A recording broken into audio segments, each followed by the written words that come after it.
John to the 7 churches which are in Asia, grace be unto you and peace from him which is to come, and from the 7 spirits which are before his throne. Why is it that it was narrowed to 7?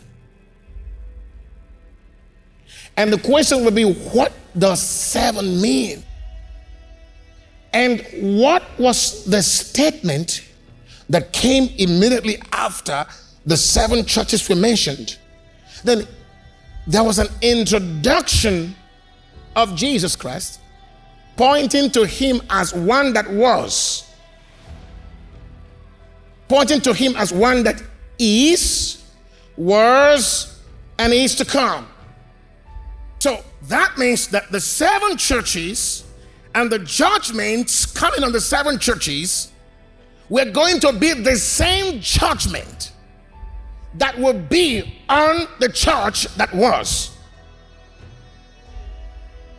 that is, and that is to come. 7 is a number of completion. 7 is the number of perfection. So there is the first phase of the church that might not have come unto perfection.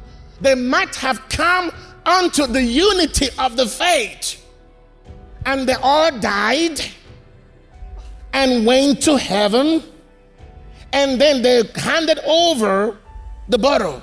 They handed over the faith to the subsequent next church or next ecclesia. And that ecclesia might have come to the knowledge of the Son of God. But they didn't go into perfection. Then they phased away for over the years, they have phased away. And then the next ecclesia succeeded. So there is what we call the final ecclesia that will come unto the unity of the faith, unto the knowledge of the Son of God, unto a perfect man. So the first church came at least to a certain point. They came to the unity of the faith. They achieved that realm.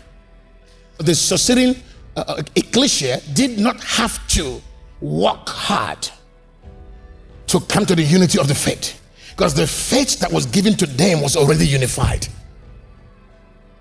So they succeeded that faith and then moved on to the knowledge of the Son of God. And when they have achieved that dimension of Christ, then there is the final church or the last ecclesia, which the Bible now calls the 7th ecclesia, the complete church, the perfect ecclesia. Now, scriptures, you will remember Ephesians, right? Chapter 4, right? It says, before he ascended, he first descended lowest and gave men gifts. To some, he gave apostles. To some, he gave prophets.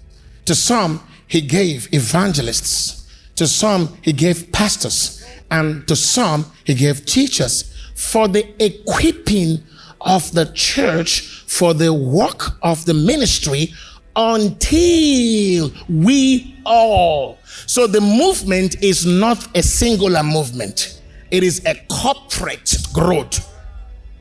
So the growth is in the spiritual advancement.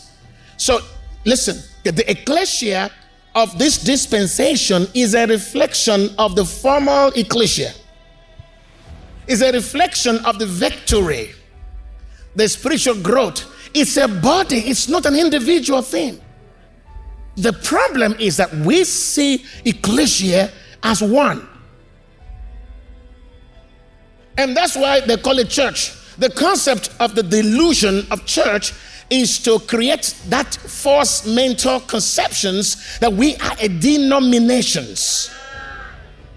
We are individuals. But by the time you look at the word ecclesia to differentiate from church, you will realize that we are one body.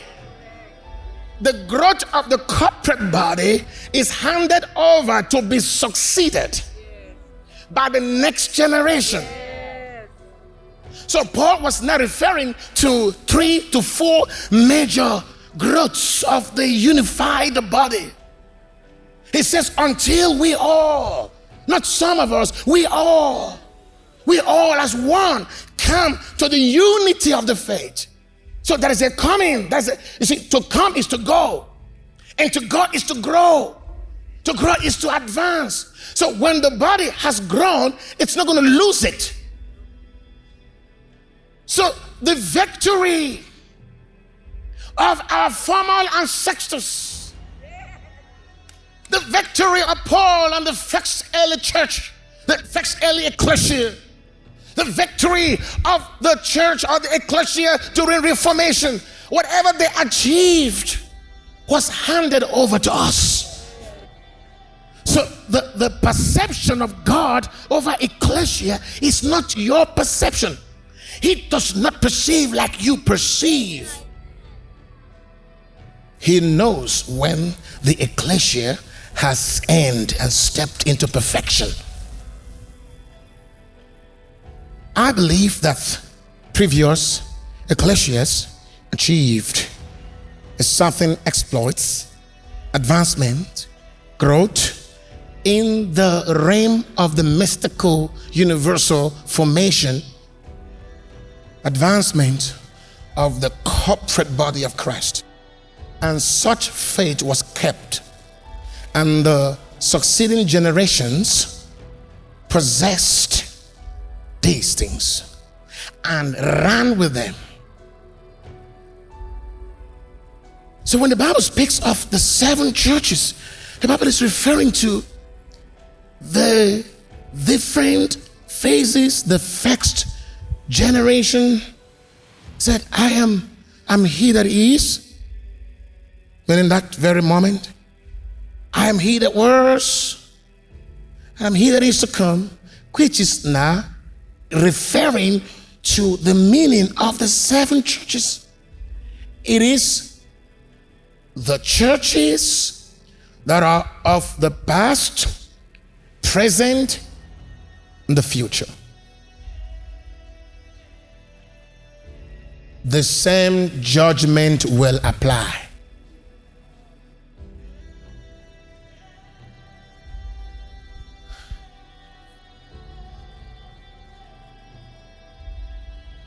Now, the big question will be, how do we differentiate, distinguish, reference which one is the Ephesus church in our day? How do we differentiate and reference the Seminole church in the modern day? The Pegmos, Philadelphia, Sardis, Laodicea. How do we? Because the same judgments apply. Each generation was judged. Each generation of all the churches, be it the first church, second, fourth, fifth, sixth, and seventh, the last. We are now, of course, we are the last, actually. That's the truth. We are the last ecclesia, okay? Which our own judgment is going to be more advanced.